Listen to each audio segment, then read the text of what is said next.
Hoy nos metemos de lleno en una historia que, bueno, empezó como una noticia trágica y se ha ido convirtiendo en un auténtico laberinto de incógnitas. Y con repercusión internacional, además. Sí, estamos hablando de la muerte del actor y cantante chino Yun Menglong, Alan Yu, como lo conocían muchos. Fue el 11 de septiembre de 2025. Exacto. Tenía solo 37 años. Y la versión oficial, la que dieron rápido, fue pues una caída accidental desde un edificio en Pekín. La causa, intoxicación etílica. Vamos, que había bebido demasiado. Simple, trágico y caso cerrado, en teoría. En teoría, sí. Pero claro, esa simplicidad choca, pero vamos, choca frontalmente con todo lo que vino después. Una avalancha de rumores a cual más espeluznante. Sí. ¿Sí? Acusaciones que apuntan muy, muy alto. Y algo que quizás es lo más llamativo, una censura férrea, masiva, por parte de las autoridades chinas. Exacto. Un control de la información brutal. Así que hoy lo que vamos a hacer es, pues eso, analizar a fondo las distintas piezas de este puzzle, las fuentes que hay, para intentar, entender un poco las capas de complejidad y las contradicciones enormes que rodean esta muerte. Porque la pregunta clave sigue ahí, ¿no? Totalmente. ¿Qué pasó realmente esa noche en Pekín? A ver, empecemos por lo oficial, por la narrativa que se dio primero. Vale. La policía de Pekín y también la agencia que representaba a Yun Menglong comunicaron bastante rápido su versión, que había fallecido tras caerse desde un apartamento, un edificio residencial de lujo, el Sunshine Upper East, en el distrito de Chaeyogeum. Sí, un sitio bastante conocido. Y la causa, según ellos, intoxicación etílica. Importante, recalcaron que descartaban explícitamente cualquier implicación criminal. No hay crimen, dijeron. ¿Sabes? Esa rapidez, esa conclusión tan tajante en apenas unos días y sobre todo la reacción inmediata y casi furibunda en las redes sociales chinas, eso fue lo que hizo sonar las alarmas. Claro. Cualquier comentario, cualquier post en Weibo o donde fuera que se atreviera a cuestionar la versión del accidente o a especular un poco, ¡zas!, borrado casi al instante.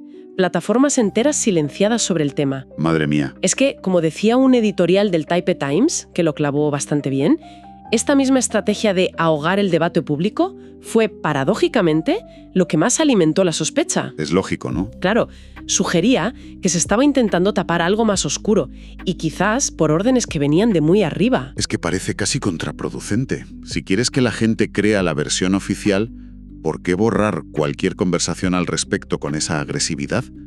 Huele a control total de la narrativa. Totalmente. Y ese control, pues, se vio desafiado enseguida. Empezó a circular por internet un texto descrito como el último mensaje de Yun Menglong a su madre. Eso suena. Y era francamente aterrador.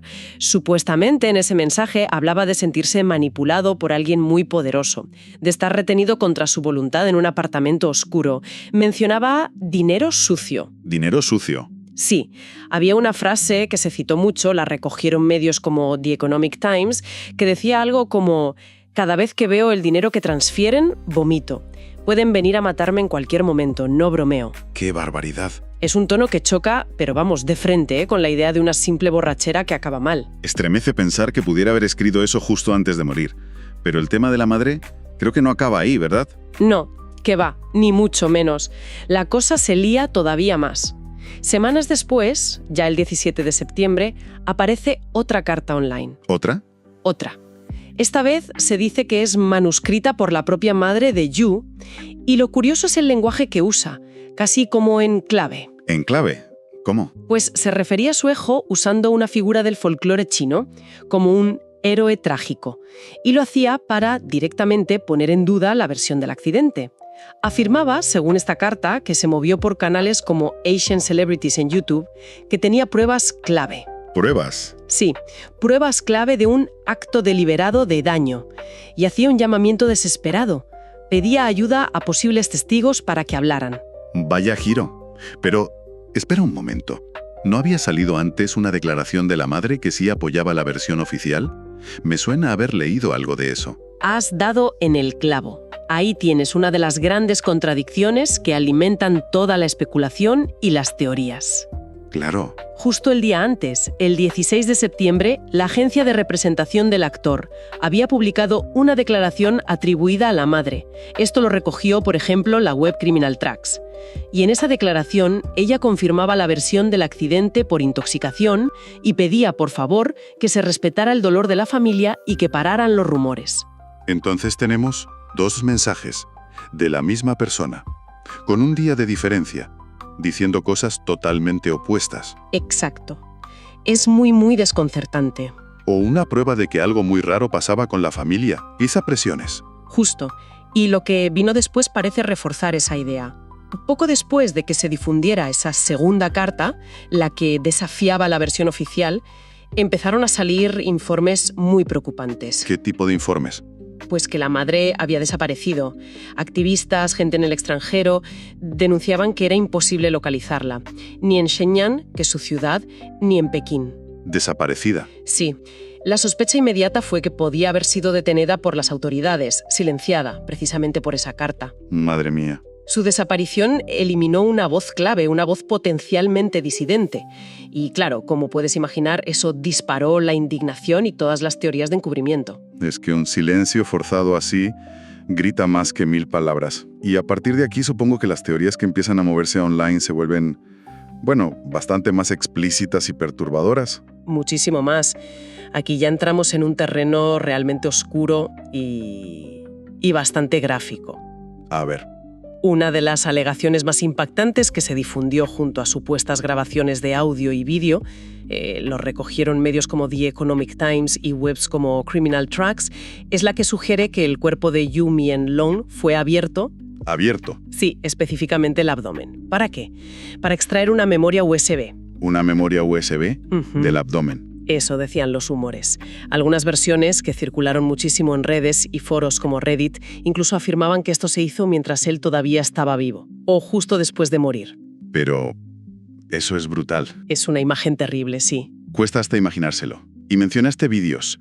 ¿Se hablaba de grabaciones concretas de esa noche? Sí, se mencionaron al menos 2 grabaciones. Una que supuestamente grabó un vecino a través de la mirilla de su puerta.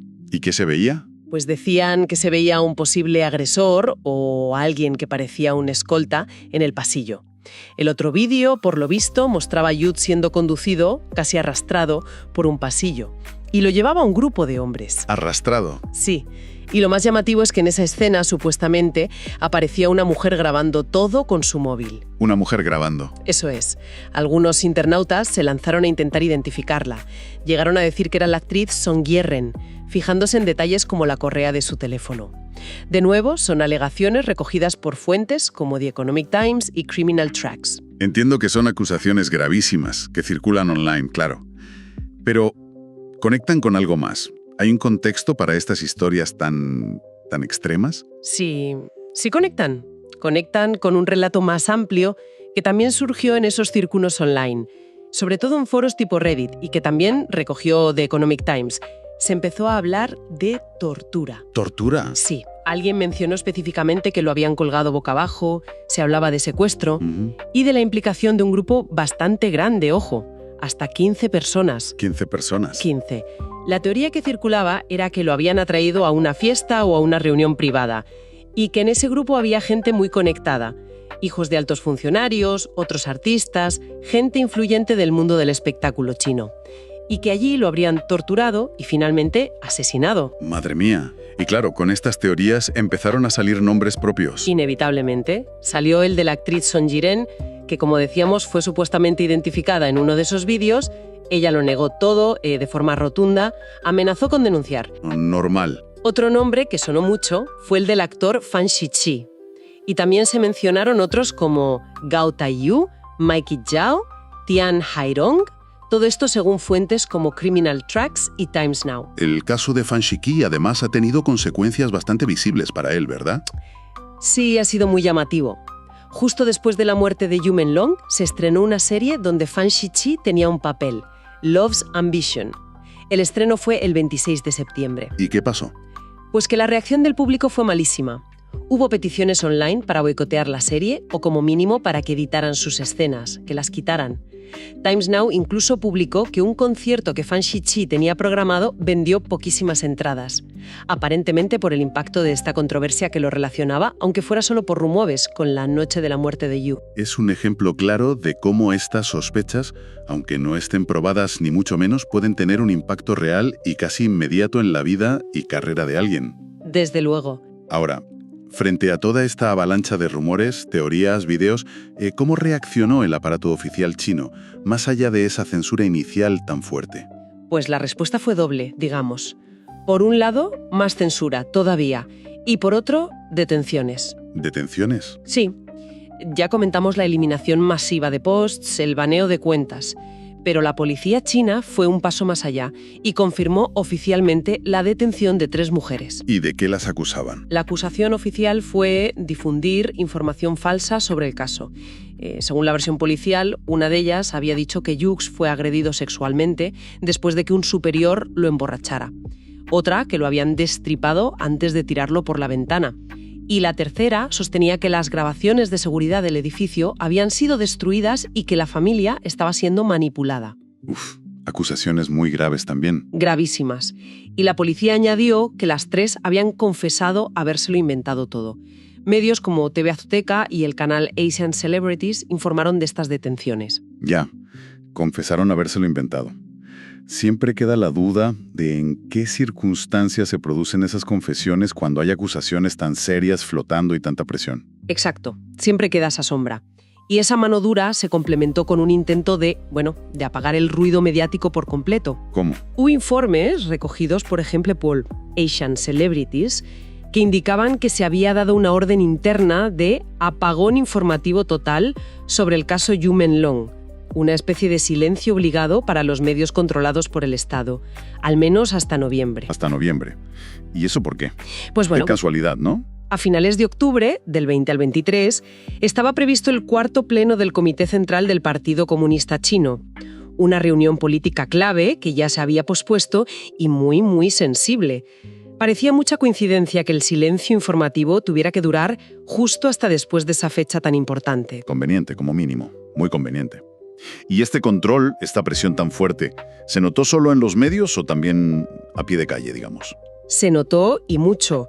Hay un dato que a mí me parece que refleja un ambiente de miedo casi palpable. ¿Cuál? En el propio complejo residencial donde murió Yu Menlong, el Sunshine Upper East, The Economic Times informó de que cerca de 100 vecinos pusieron sus apartamentos en venta poco después de que pasara todo. 100 vecinos. Eso es muchísimo. Es una barbaridad, y cuando algunos periodistas intentaron hablar con ellos, preguntar si habían visto algo o si podían facilitar acceso a cámaras de seguridad privadas, se encontraron con un muro de silencio. Negativas, evasivas, algunos incluso se fueron de sus casas temporalmente. Vaya. Eso no es normal. Sugiere como mínimo un miedo muy profundo a hablar, a verse involucrados, o quizás algo más directo, como coacciones. Sí, es un miedo que parece ir más allá del simple respeto por una tragedia o del morbo. Huele a otra cosa. Totalmente. Y encaja, como apuntaba ese artículo del Taipei Times que mencionamos antes, en un patrón mucho más amplio de cómo el Partido Comunista Chino gestiona la información y suprime cualquier narrativa que no le interese o no controle. Claro. El artículo recordaba otros episodios como la llamada revolución de los baños, ¿te acuerdas? Cuando la gente usaba los baños públicos para dejar mensajes críticos y así intentar esquivar la vigilancia. Sí, me suena. Pues en el caso de Yu Menlong, este control ha llegado al punto de que han circulado rumores, y esto hay que decirlo, necesita más verificación, pero se comenta mucho en foros como Reddit, de que su nombre ha sido eliminado digitalmente de los créditos de algunas de sus series y películas, incluso en plataformas de streaming internacionales como Netflix. ¿En serio? Borrado de los créditos. Mencionaban específicamente la serie Eternal Love, que es muy popular. Si fuera cierto, sería un intento casi orwelliano de borrar su existencia, no solo física, sino también de la memoria cultural. Es tremendo. Borrarlo del mapa por completo. Y claro, todo esto nos lleva inevitablemente a la dimensión política, porque muchos de estos rumores y sospechas apuntan muy, muy alto. Es que es casi imposible separar este caso del contexto político chino, sobre todo en ese momento concreto. Las especulaciones más atrevidas, digamos, recogidas por fuentes como Criminal Tracks o Asian Celebrities, vinculaban directamente la muerte y el supuesto encubrimiento con figuras del círculo más íntimo del poder o con sus familias. Nombres concretos. Se susurraban nombres como el de Pang Liyuan, la esposa de Xi Jinping, o Kai Chi, un miembro de muy alto rango del partido. Se hablaba de que Yu Menlong podría haberse visto envuelto, quizás sin quererlo, en luchas de poder internas. Luchas de poder en la cúpula. Exacto. Y todo esto, como decíamos, justo a las puertas de ese cuarto pleno tan crucial y delicado, donde se esperaban movimientos importantes arriba. Una tormenta perfecta casi. Y además de las luchas de poder, también surgieron teorías sobre, asuntos financieros bastante turbios, ¿no? Algo relacionado con empresas fantasmas y armamento. Sí, esa es otra línea de especulación que apareció sobre todo en foros de internet como Reddit y que analizaron sitios como Criminal Tracks. Se llegó a decir que existía una empresa fantasma registrada a nombre de Yu Menlong. A su nombre. Sí, aunque algunas fuentes decían que él ni lo sabía realmente y que esa empresa se dedicaba al comercio de material militar. ¿Material militar? Vaya lío. Se habló de posibles tramas de blanqueo de capitales a gran escala. Incluso algunos supuestos hackers afirmaron haber encontrado contratos vinculados a esta estructura por valor de $20.000 millones. ¿20.000 millones? Cifras astronómicas que, de ser ciertas, claro, lo situarían en medio de algo muy, muy peligroso. Suena a guión de película de espías, la verdad. Pero en un contexto donde a veces la realidad supera la ficción, tristemente. Desde luego. Y para añadir más leña al fuego de la especulación sobre la tensión interna que podía haber, a finales de septiembre, justo en medio de toda esta tormenta mediática y de rumores, se reportaron algunos sucesos un poco inusuales cerca de Pekín. ¿Ah, sí? ¿Cómo qué? Pertenecientes al 82º Grupo de Ejército, y se movían desde Baodín hacia las inmediaciones de la capital. ¿Movimientos militares cerca de Pekín? Sí, y casi al mismo tiempo hubo varios avistamientos de un objeto luminoso extraño en el cielo de Pekín. Las autoridades le quitaron hierro, dijeron que eran maniobras rutinarias o fenómenos sin importancia. Pero claro, en ese clima de rumores sobre la muerte de Yu, la censura, la inminencia del pleno, estos eventos alimentaron todo tipo de teorías sobre inestabilidad o posibles movimientos internos. Es fascinante cómo todos estos hilos, la muerte en sí, la censura brutal, la política de alto nivel, los rumores financieros, incluso estos movimientos militares, parecen entrelazarse de una forma muy inquietante. Totalmente. El editorial del Taipei Times es muy interesante y también en cierto modo preocupada. ¿Por qué? Porque ellos leen este caso como una especie de caso práctico. Una demostración de los métodos que utiliza el Partido Comunista Chino cuando siente que pierde el control de la narrativa. Ya. Supresión de la verdad, manipulación del sistema judicial si hace falta, uso de la fuerza para silenciar, lo ven como un síntoma de la fragilidad interna del propio sistema chino y de cómo estos incidentes, aunque parezcan aislados, van minando la confianza de la gente. Tiene sentido. Y lanzan una advertencia muy clara. Alertan sobre la posibilidad de que, precisamente para desviar la atención de estos problemas internos y de esa erosión de confianza, Pekín pueda sentirse tentado a buscar un conflicto externo. Un conflicto externo. Y mencionan explícitamente el riesgo de una acción contra Taiwán, como una forma de unir al país frente a un enemigo exterior y tapar las grietas internas. Una lectura geopolítica directa del caso. Y mientras tanto, la historia de Yu Menlong, el misterio, cruzaba fronteras. Sí, definitivamente. Esto no se quedó encapsulado dentro de la gran muralla informativa china, ni mucho menos. Medios internacionales de primer nivel, como la BBC, por ejemplo, se hicieron eco de la historia. Llevaron el misterio y las sospechas a una audiencia global. Y hubo respuesta de la gente, ¿no? Sí. Hubo una respuesta ciudadana también a nivel internacional. Se lanzó una petición online en la plataforma Abaz. El título era algo así como Justicia para Yu Menlong. ¿Y qué pedía? Estaba redactada en chino y en inglés, y era muy clara. Exigía una investigación independiente y transparente sobre su muerte, y también pedía medidas para proteger a los artistas de posibles abusos de poder en el futuro. ¿Tuvo repercusión? Mucha. Asian Celebrities en YouTube destacó cómo esta petición consiguió reunir más de 150.000 firmas de gente de todo el mundo en muy pocos días. Demuestra que el caso tocó una fibra sensible que resonó a nivel global. Es que al final lo que tenemos sobre la mesa es un choque brutal de versiones, ¿no? Un contraste tremendo. Totalmente. Por un lado, tienes la narrativa oficial. Un accidente desafortunado, sí, magnificado por la fama de la víctima, pero esencialmente simple y ya cerrado. La versión fácil. Eso es. Y por otro lado, tienes una telaraña increíblemente densa, oscura, llena de rumores espeluznantes, acusaciones gravísimas y piezas sueltas que dibujan un escenario completamente distinto. Un escenario que habla de... Pues habla de tortura, de una memoria USB con información súper comprometedora, de enemigos en las más altas esferas del poder, de una madre que denuncia y luego desaparece misteriosamente, y de un aparato de censura implacable trabajando a toda máquina para que nadie haga demasiadas preguntas. Y las preguntas importantes, las que de verdad importan, esas siguen ahí, flotando, sin respuesta clara. Exacto. Nos quedamos con preguntas fundamentales que van al corazón del asunto y que, muy probablemente, nunca tendrán una respuesta oficial satisfactoria. Como por ejemplo, Pues, ¿qué pasó realmente en ese apartamento del Sunshine Upper East la noche del 10 al 11 de septiembre? Si de verdad fue un simple accidente, ¿por qué esa necesidad casi obsesiva de silenciar cualquier voz discordante? ¿Por qué esa censura tan desproporcionada? ¿dónde está la madre de Jules Menglong?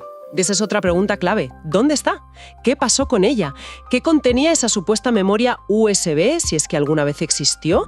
Y sobre todo, ¿quiénes de verdad estaban con él en sus últimas horas? Son preguntas que siguen resonando muy fuerte.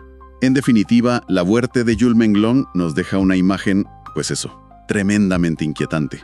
Una explicación oficial que parece pulcra y rápida, pero que se ve constantemente socavada por una marea de afirmaciones espeluznantes, por la desaparición inexplicable de una figura clave como es la madre, y por un esfuerzo masivo, casi desesperado por controlar el relato y silenciar cualquier pregunta incómoda. Y quizás, yendo un poco más allá de los detalles específicos de este caso, por muy trágicos y escabrosos que sean algunos, quizás la reflexión final que nos dejan todas estas fuentes tiene que ver con algo más profundo. ¿Con qué? Con la relación entre el poder, la verdad y el miedo.